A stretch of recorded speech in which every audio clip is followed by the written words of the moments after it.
Açıyorum.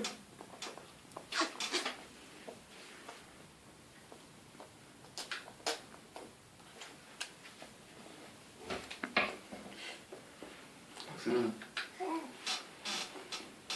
Bunu statt Oerlinghausen Vorstreckungsabteilung, ne? Tamam mı? Eine Industrieküche. Bu ne limon? Kızım limon yiyor. Gülçin. Koş koş koş bak bak. Aber wo noch keiner will, wenn du das, wenn du das kaufen willst, bei eBay Kleinanzeigen willst, Bak hiç ağzını ekşitmiyor bak. ne?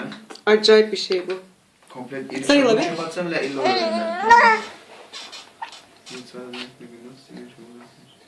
Jungterberger nicht mehr gewartet. Normal değil bu.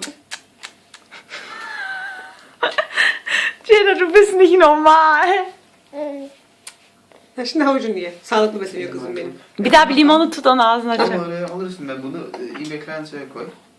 Ama ne kadar daha gün var? Ay, bir gün yaparlar ya. Dersin ne bir var çok şey. Warum? Donnerstag, der 3. nächste Woche.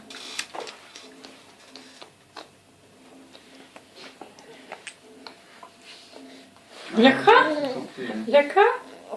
Eine Anne, o da çok Das var.